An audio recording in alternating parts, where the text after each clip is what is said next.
Welcome to the podcast, Amanda. I'm so excited to have you on today. So we've both built very successful therapy practices and charge a premium fee, but our practices actually look quite different. And your rate for one-on-one therapy is actually significantly higher than mine, which I love.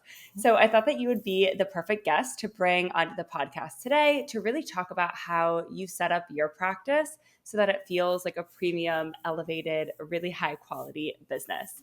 But before we get into that, I think it'd be helpful if you could quickly share a bit about your rates in private practice, who you serve, kind of what your practice looks like right now.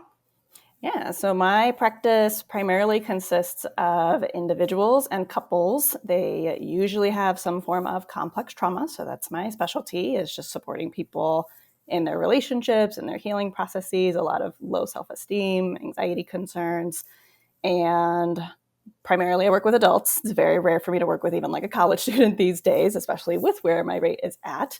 But yeah, I started my rate at like $125 an hour, and it was just not enough. And I actually saw your rate and was very inspired by it. I was like, I will never get to that rate. And now here I am actually at a very different rate than you. So my weekly sessions right now are at $350 an hour. Amazing. And then I have my therapy intensive sessions, which range from $400 to $500 an hour. Cool. And just for context for folks, I also charge a pretty premium rate, but it's $275 per hour. So, a little bit different there. When I first started my private practice, I actually took insurance in the beginning. And I was, doing it part-time. I had another full-time job. And so I threw things together in a very janky way. I basically used all of the same systems and processes that we use at the group practice that I worked at. And so for me, that really looked like emailing clients intake forms that were in a Word document for them to go ahead and fill out. I scheduled sessions on like a free platform called Doxy. I charged clients afterwards by like sending them a text message. And it really just felt like a bunch of different disjointed things sort of thrown together. I don't know if you had that experience when you were first starting too, or if you kind of always started with clear, premium up-leveled systems. No, it was definitely very disjointed. There were some things I was using an EHR where I can send some stuff through a portal, but I wanted more information. So clients, would get an email with a Word doc or just a lot of stuff that was not very integrated and was messy. There was emails, there was text, there was everything. And I think like it was fine, right? So I even got my first few private paid clients with things set up like that. Yeah. But to me, it just didn't feel like I was very legitimate. I think when you're charging a high fee, really anything over, I'd say $200 a session, people are paying that because they think that you are the best of the best. And so for me, it just felt very like disjointed and kind of gave me some whiplash. Then on one hand, I'm saying I'm the best of the best. I'm worth you paying $275 a session. I'm like a top therapist. And then I was like, oh yeah, text me and let me know if you need to reschedule. Here's your intake form in a Word document. And it just felt very unprofessional to me. Yes, for sure. How have you kind of up-leveled your systems or like kind of focused on a quality experience for your clients outside of, your clinical skills as a therapist? Mm-hmm.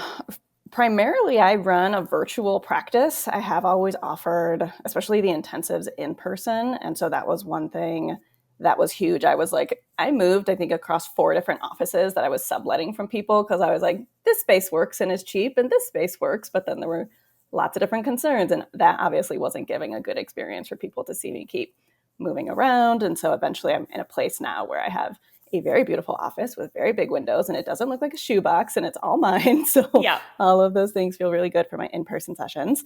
And then just really also getting their feedback around like what would be most helpful for you as you are filling out paperwork and scheduling things, and just hearing the more everything could be on one platform, that would be super simple. Even if I am doing virtual sessions, for it to be in the platform where they also have their paperwork instead of here's the Zoom link that we're using for today. Yeah. So for me, it was really important to find a EHR that had everything integrated, which is where I made the switch from my old one into Jane, which I know you use as well. Yeah. So full transparency, Amanda and I are both Jane ambassadors, and we use Jane in our own private practice and love it. So I'll share a little bit about how I have things set up, and then if you want to share, I don't know if you do anything different, but that's super helpful too. So for me, I also, once I kind of upgraded from my paper forms, had another electronic health record, but I wasn't doing everything in it. So I still didn't let clients self schedule because they didn't have a lot of like preference options there. Um, their telehealth was not very good. So I was still doing the Zoom link. And so I was still getting texts from clients all the time being like, when is our session again? Do you have the Zoom link? Can you send it? I can't meet today. Can you meet at this other time? And so I think that just having everything in one place has been super helpful. So I really give my clients like full control of everything in Jane. So they can schedule, if it's a new client, like an intro call, but existing clients can reschedule and cancel appointments. They can even get on the wait list if they're like, oh, I would really like to meet Thursday, but I see that Kelly's fully booked. And then that way, if another client cancels, they get notified and they can kind of have that time open up, which is amazing. They do all their intake forms in Jane. They get billed in Jane. It's obviously HIPAA compliant, which is nice.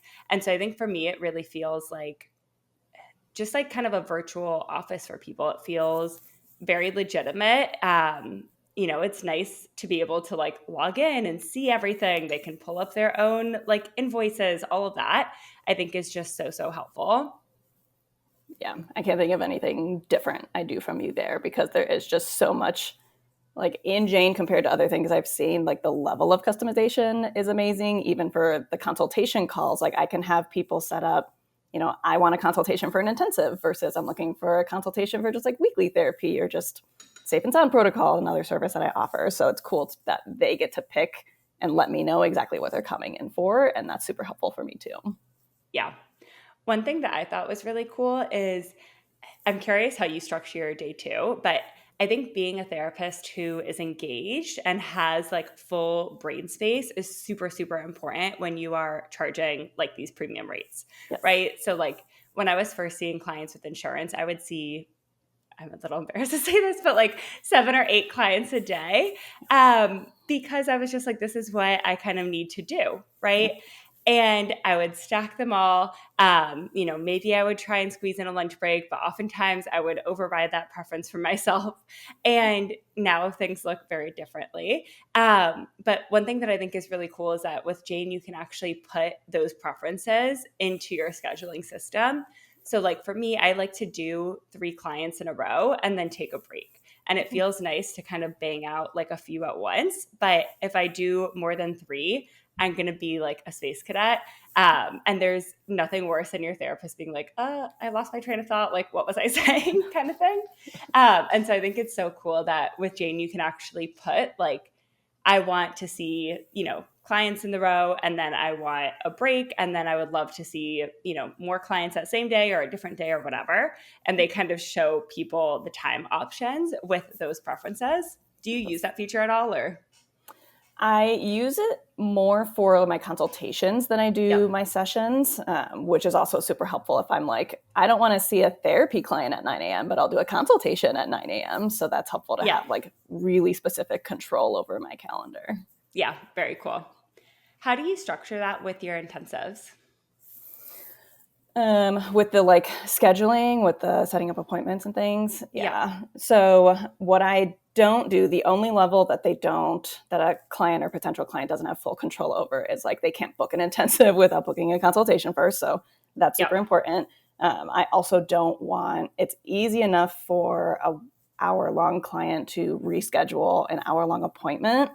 I don't let Mm-hmm. intensives do that because that's more complicated, especially if they do meet on a weekend or for 3 hours compared to like a 90-minute intensive is very different. So Yeah.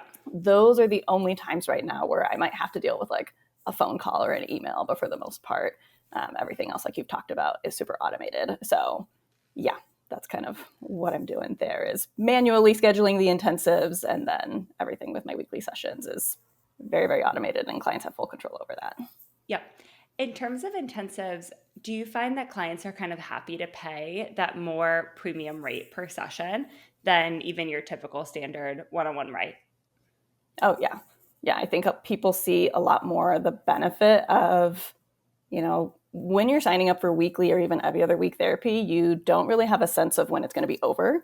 You kind of Mm-hmm. almost think like, I'm going to be in therapy forever. One of my clients told me that it's like, oh yeah, this is just a reoccurring appointment forever. There's no end date. So Yep. I'm like, okay. But my intensives, they like the idea of, I'm going to sit down with you for 3 hours or maybe 3 hours, 2 days back to back. And then I'll figure out my next step. But I'm hoping that I feel a lot better after that. So Yep. people see the value in investing in something where they're predicting a bigger shift in how they're Mm-hmm. feeling overall.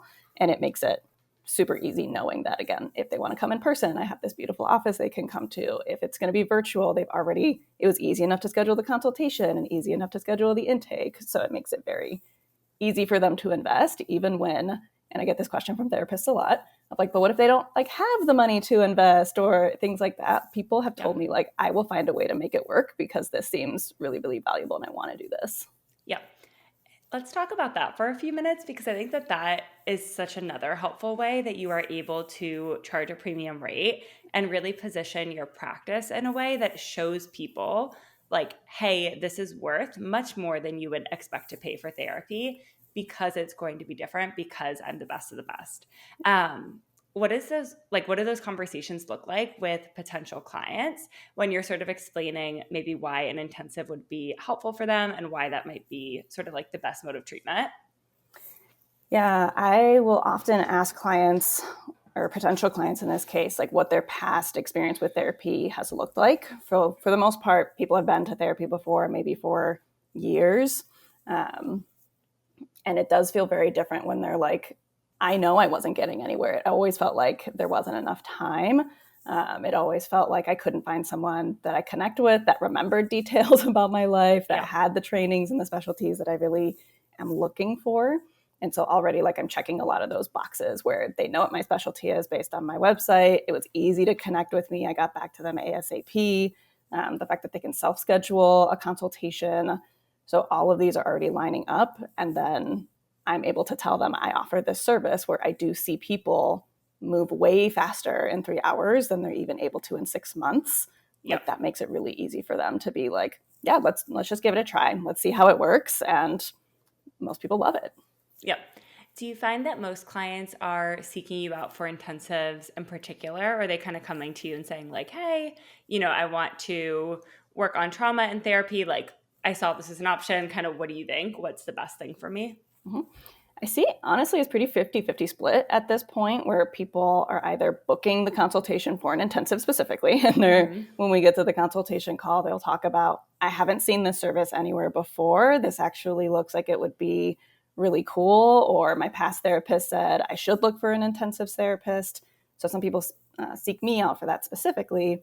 And then some people see, like, I see you work with trauma, I see you have these trainings, I really want to get into therapy for this. And then as we're having a conversation, that's where I start to share some of that, just like, I basically call it informed consent of like, we can definitely Yeah. do this weekly.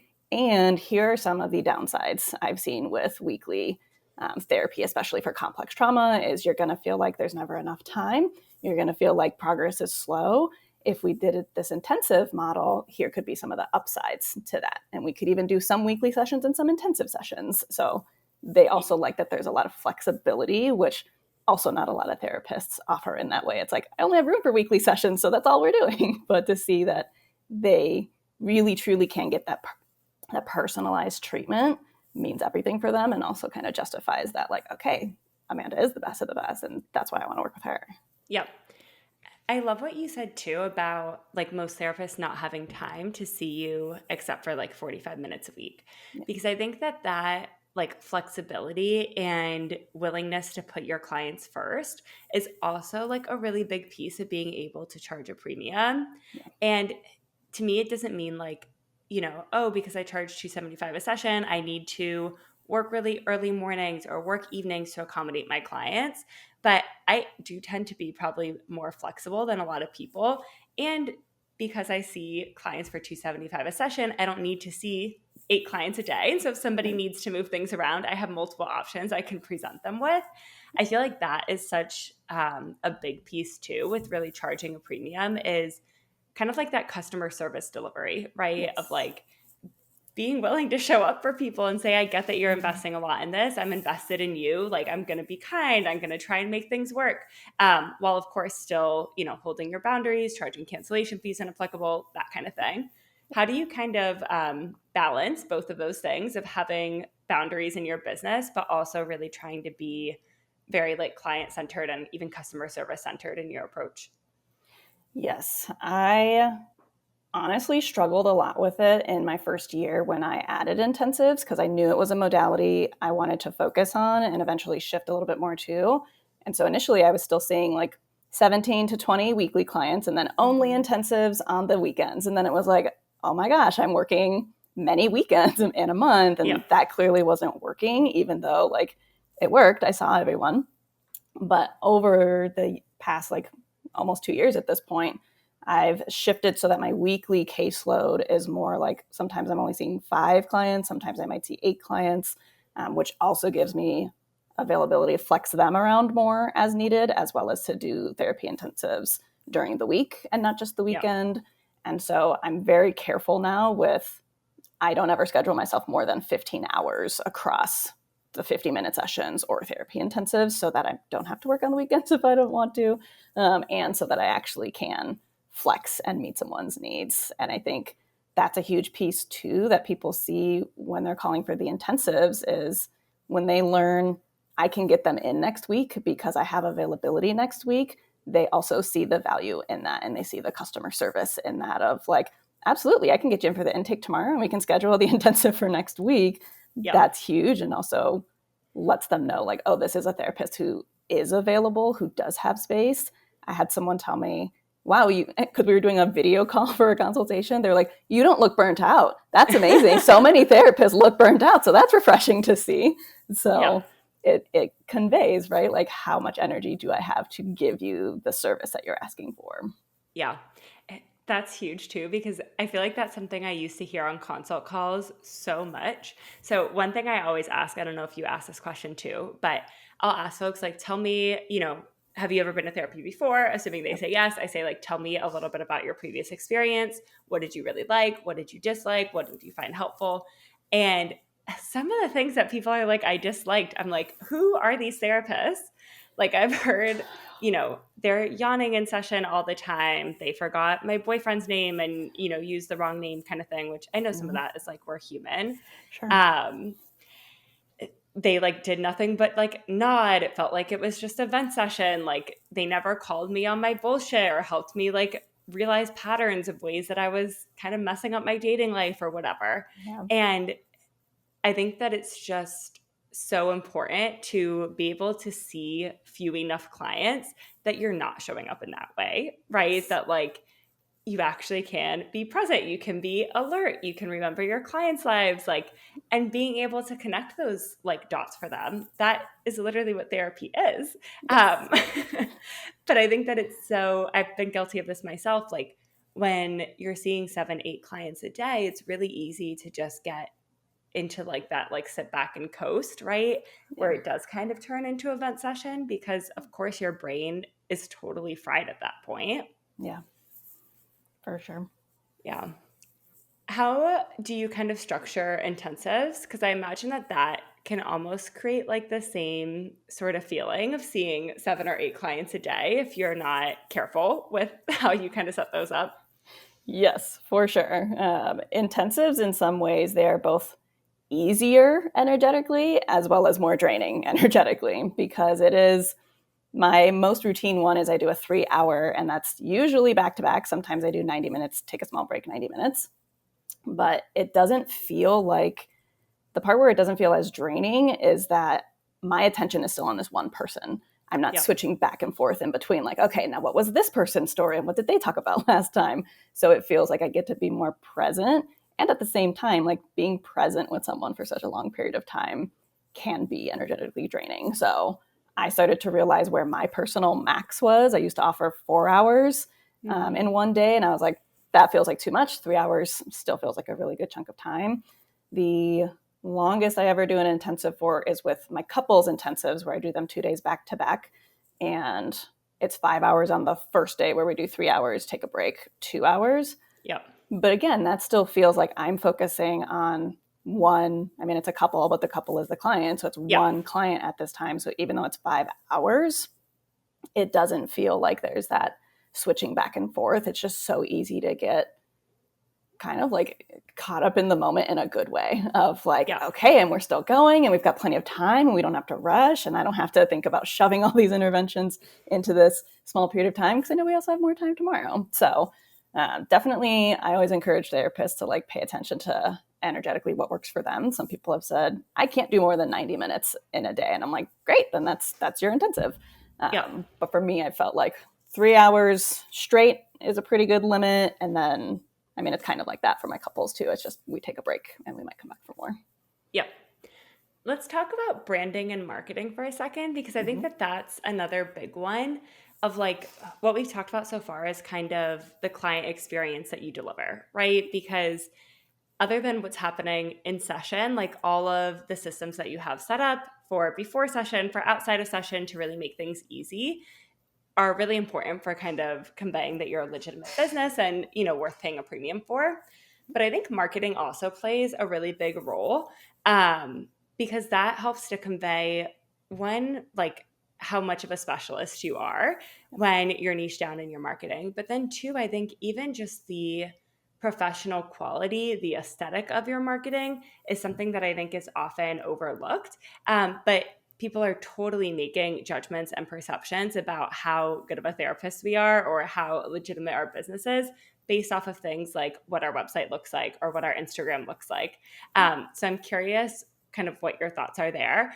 Did you DIY stuff in the beginning or currently, or have you kind of consulted with professionals on that kind of thing? A mixture of both for sure. When I was starting out, my website was very DIY and it wasn't like ugly, but it wasn't elevated. So it Yeah. had like okay information on there. The wording wasn't the best. The visually it wasn't the best. Eventually, I did enroll in a program that helped with more of like copywriting. So I learned a little bit more there and some of like marketing structures on a website. But to this day, like I have written everything that is on my website and really learning how I market myself, not just, I think there's a way therapists think they're supposed to market. And we all say that almost the exact same things of like, I'm here to accompany you on this journey and like your path of self-discovery. Like we all say those similar things and not a lot of us say things that are more like strong and Yeah. unique. And so I've learned over time, the more I say things that are just like fairly direct of how I want to brand myself. So like my homepage, for example, says like, I'm the therapist you see next, right? Like you've been to therapy before and it wasn't working for you. So I'm the one that you come to and is actually going to help you. Yeah. And that's, people love that approach. They're like, oh, wow, yeah, I have been to therapy before. And it does seem like you're going to be the one that either I end with because I'm good or because actually you're the good fit. And Yeah. I've had people go to my website and it's like, you know, specialties wise, modalities wise, it seems like you're the perfect fit. I then went to your Instagram to see like who you are as a person. And Yeah. I loved that you swear and I love that you're funny and I love that you're just Yeah. real and approachable. So I think it's totally an important thing for you to show up consistently in your marketing and your branding as well. Not for that. I've seen some websites and some Instagrams that are very, very different. Yeah. People feeling like they can't swear on social media or their website, even though they would in session. So consistency in branding, I think, is huge. Totally. When I first started my practice, I picked a website. I think it was GoDaddy. I like literally just picked what is the cheapest way for me to get my domain name. And their website builder was so hard. My website looked atrocious. I'll actually look and see if I can find any pictures of it. I'm curious. If I do, I'll probably include it in a reel or something about this episode. But it just looked so janky. And I remember like right when I quit my job, I gave notice. I gave like 3 months notice, which is side note, but way too much time. But when I quit my job, I was like, okay, if I'm going to actually do this business for real, I'm going to get private pay clients for real. I cannot have this website. It looked like it was from the 80s. And so I got Squarespace and I DIY'd that website and it was still like night and day. now my website is professionally done by like web designers, and I've hired, a photographer, and I have really nice pictures on there. But even the Squarespace website, I think, was such an up level. And I had my husband take pictures in the living room. I had it set up kind of like a therapy office. And I think that was just so important because for me, I was getting most of my clients from Instagram. And so people were finding me on Instagram. They were seeing like, okay, Kelly's somebody really authentic. She's somebody I relate to. And then I really relied on my website to say, she's not just like a funny person with anxiety, right? She is a licensed professional. She is the best at the best. She's going to help me treat this. She's going to help me not feel anxious anymore. And so I did really need to have that more professional website. That wasn't like full of therapy platitudes, right? We don't want to go that far. But that really conveyed expertise in an area. And so I think that balance was really helpful of having kind of one that was really funny and relatable, and then one that was a bit more professional. Yeah, absolutely. Because again, people care about your trainings and your modalities as a piece of that premium fee, like we're talking about. And I've also had clients at my $350 an hour rate just be like, and again, I love that you remember things about me, and I love that you listen. And so it's the both aspect. You want the professionalism, but then you also want that time, that space, and that authenticity and relatability. So for all of your marketing and branding to convey that, and that's how you show up in session, I think that's huge. Yep. You're a psychologist, is that right? Yes. Okay, good. Do you find that plays any part in the rate that you're able to charge? Not really, honestly. It's been the rare client who's been like, I am looking for a psychologist over a master's level person because I assume you have more training. Yep. But that's been like 2 people of all the clients I've had in the past 2.5 years. So yeah, I think it really just is like how I'm showing up in the services I offer and how I'm with the clients that matters to them more than anything about my degree.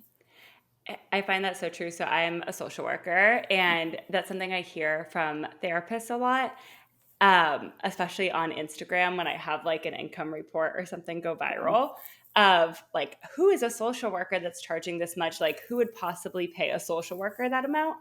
But I've like never had anybody ever ask me what my degree is. And the only times that I has even been like brought up in conversation has been with teenage clients' parents who refer to me as Dr. Kelly. And I'm like, I need to correct you. I'm not a doctor. But that is the only time ever that I've ever brought that up with clients in session. Something else I hear from a lot of therapists is a fear of like, oh, but I didn't go to an Ivy League school or something, so I can't charge that rate. Like, I'm a social worker who went to a state school in Florida.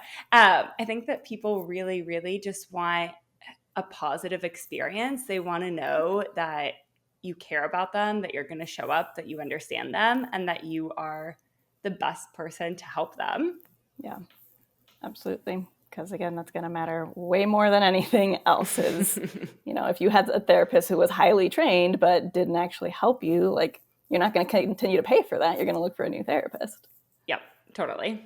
So what clients really care about most is that you are like really confident in being able to help them. And I think that really starts with like the first contact that you make. So I think both of us, we allow clients to self-schedule their intro sessions in Jane. And then what do you do once you actually get on the call with the client? How are you kind of talking them through, whether or not you're a good fit, and really helping them to get a feel for you, for your expertise, for what your practice is about? Mm-hmm. Yeah. So depending on if we're talking about weekly therapy versus intensives, I kind of give them a breakdown of, again, like what to expect, but that either way, we would start with that more intake session where I would have them fill out paperwork beforehand. Traditional, again, most of them have done therapy before. So it's like same form of consent, it's some additional paperwork, stuff like that.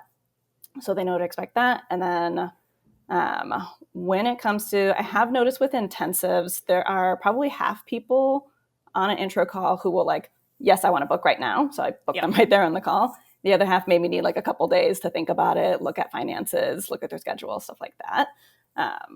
But if we are ready to book, then I just book them right there.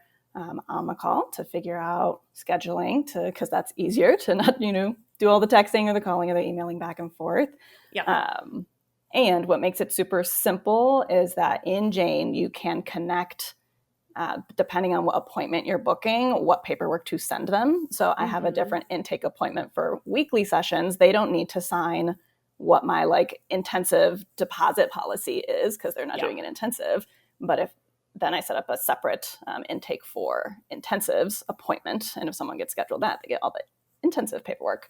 So basically I tell people, here's the paperwork you'll expect. Here's my policies for turnaround, which is I ask that people get it done within a week of time by booking, and then reach out with any questions. Most people don't have questions because it's usually pretty straightforward from there. Yep. I love that because I think that builds so much trust and safety in the therapeutic container too, for you to be able to be on a call with somebody, agree yes, we're a good fit. I feel confident I can help you, get them scheduled right away, and then know that you don't need to follow up of, she's going to spend hours to send me the intake paperwork. Did she forget? What's the deal? What's going on? I think just having that almost onboarding process for therapy clients being automated in that way really sets the tone that you are going to be somebody who's reliable, who's going to show up for them, and who's going to do kind of what you say that you do. Yeah, absolutely. Because it was that way when I was doing everything non-integrated. It would take me hours or a couple days, and I'm like, shit, I forgot to send them their onboarding paperwork. So now it is so nice that by the time we end the intro call together, that the paperwork is already in their email for them to do. Yeah. And I think it's helpful too of depending on how connected people feel to you from your marketing, how almost dire the situation feels for therapy or for an intensive, they may be willing to wait a few days and give you a pass. But I've seen a lot of people kind of lose steam in that time, right? Yes. Maybe they have consult calls scheduled with multiple therapists, or maybe the fight that they had with their partner has sort of fizzled out, they've reconciled, and they're hopeful that this pattern that keeps repeating is magically going to stop, at this time, right? And so I think just being able to act quickly when people say yes, I'd like your help. Yes, I would like to work with you. And really kind of building on that momentum is so, so helpful. Yes, for sure. And it's something that I've gotten feedback on over and over again of it's been so easy to know what to expect from you, to connect with you, for you to return my emails, my calls, whatever it is, because again, I have the time and space to do that. And so it continues to be worth it for them. Amazing. Well, thank you so much for sharing your expertise with us today, Amanda. I think that this was such a good, important topic because the experience that you give, right? The branding that you have, the vibe of your office, how quickly and responsive you are to clients, how alert you are in session, how easy it is for them to do all the admin stuff that comes with therapy. That is what the entire experience is outside of session. And so it's really what makes or breaks whether or not people feel like you're worth kind of the high rates that you charge. And so obviously having that great experience for folks, I think really drives home why you're worth paying a premium for. So I really appreciate you sharing all the kind of ways that you do that. For anyone who's interested in trying Jane, you can go ahead and head to the show notes for the link to book a personalized demo. The Jane team will walk you through any features that you're curious about to really up-level your client experience. And you can use my code Kelly2month for your first 2 months free at sign up. Thank you so much for joining me today, Amanda. Where can folks find you if they're interested in connecting or learning more about offering intensives in their own practice? Yeah, I am on Instagram at Amanda KB Coaching, and I also have a Facebook group all about how you can add intensives and breaking down. I do pretty frequent mini trainings on the marketing aspect, the pricing aspect, and all of that. So that's the name of the group is Therapists Adding High Ticket Intensives. Amazing. And we'll go ahead and link both of those points of contact for you in the show notes. That way y'all can connect with Amanda. She is absolutely wonderful and the best of this stuff. Thank you, Kelly, for having me.